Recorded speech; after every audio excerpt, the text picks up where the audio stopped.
We're subjected to the so-called Black national anthem, lift every voice and sing before the actual national. I am sick of this. It's not necessary. It's, to me, played in this context, it's divisive. But you ain't black. Megyn Kelly, if you're watching, you're listening, I don't like what you said at all. I think it comes across as highly insensitive. Oh, Lord. Megyn Kelly. Megyn Kelly never misses a chance to attack anything that deals with black folk, right?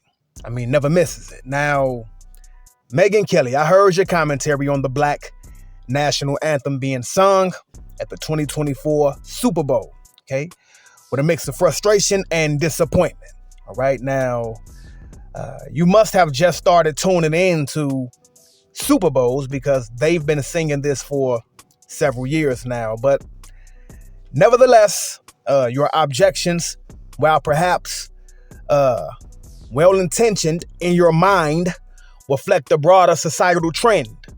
Okay, now the discomfort many feel when anything is mentioned to benefit, speak up for, or advance black folk, it seems that if it aligns with the interests of black people, it's automatically deemed controversial or unnecessary in the eyes of some. All right, now let's address your concerns, Megyn Kelly, head on. Firstly, the idea of a Black national anthem is not about the exclusion or division that you spoke about. All right, it's not about that. If you really want to talk about divisiveness, what's divisive is the Star-Spangled Banner that you sing. All right? That full song is divisive, but I'll get to that later on. Now, the Black national anthem, like I said, is not about exclusion or being divisive. It's about acknowledgement and representation. Okay? Now, Black Americans have a distinct cultural heritage and history shaped by centuries of what? Struggle, resilience, and creativity.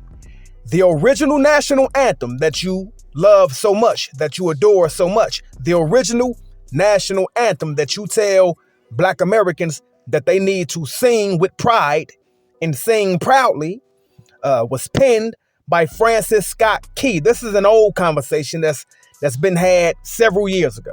Okay, it's been had several years ago. But like I said, Megyn Kelly never misses a beat to attack anything that has to do with the progress or the benefit of black folk.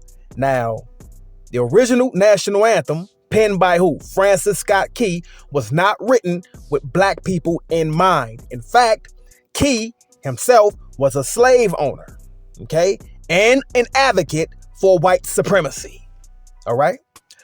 Why should black folks, okay, sing a song that was written by a slave owner and that practiced white supremacy? Why do you feel Black Americans should sing a song written by such a person with pride?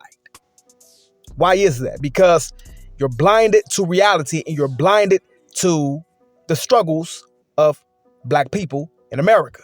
Now, you see, the full version of the Star-Spangled Banner contains verses that are deeply offensive and racist towards black folk.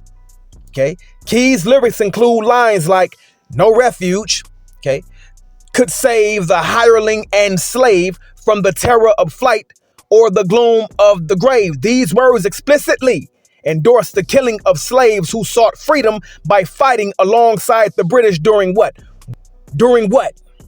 Okay, the War of 1812. How can you, well, I know how you can, but I'm just, posing a question. How can you expect Black Americans to pledge allegiance to a song that celebrates their ancestors being killed? How do you sit back and expect Black Americans to celebrate and take pride in a song that celebrates their ancestors being killed by slave owners and white supremacists, etc.? I have a question for you, Megyn Kelly.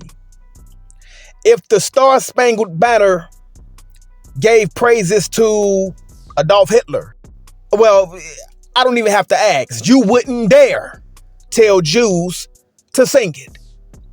You wouldn't dare get on your podcast or get on your news platform and dare tell Jews to sin. You wouldn't even dream about it. You'll wake up in nightmares.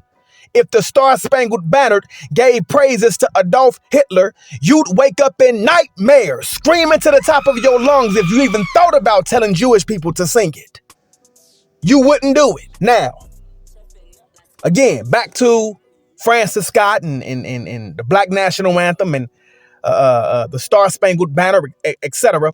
It's not just about historical context either. The legacy of racism persists in our society today, and symbols like the national anthem, which glorify a past stained with slavery and oppression, serve as a painful reminder of that legacy. Okay? Like I said earlier, just as Jewish people would never be expected to sing a song that praised Adolf Hitler, and you wouldn't dare to ask them to. Okay? Black people should not be expected to sing a song that endorsed racism and the killing of their ancestors. Ma'am, this is common sense, but sense is not so common today. Okay?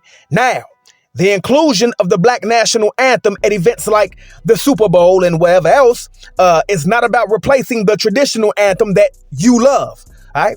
It's about giving Black Americans a voice and recognizing their contributions to this country. It's about acknowledging the pain and suffering they've endured and continuing the fight for equality and justice within the country today. Miss Megyn Kelly. Okay? But let's not stop there. There's reparations for slavery. Kaepernick taking the knee. If it's Jesus not being black.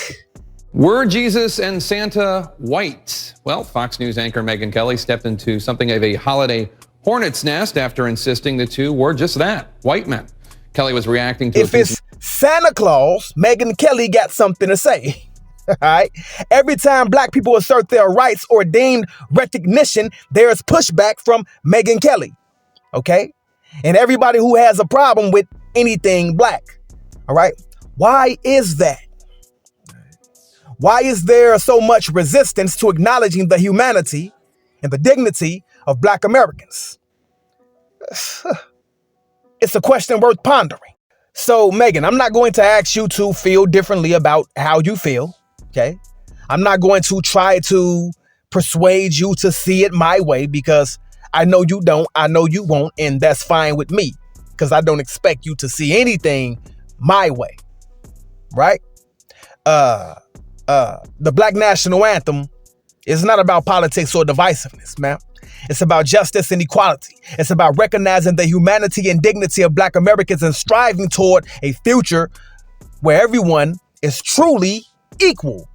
Okay, because in today's world, everyone is not truly equal. You can say that, but data don't show that. Okay, you can say that everybody is truly equal, but the National Exonerations Project don't say that.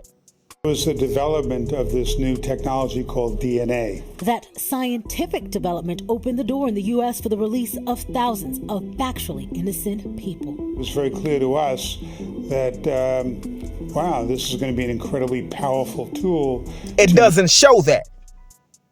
Okay? There's nothing wrong with Black Americans wanting their own national anthem. Something that speaks about their advancements, something that speaks about their ancestors fighting through the struggle, something that speaks to them, okay? Because the Star-Spangled Banner, ma'am, was written by a white supremacist slave owner who celebrated my ancestors being killed. That is a song that Black people, Black Americans, do not have to engage in or partake in if they do not want to. Period.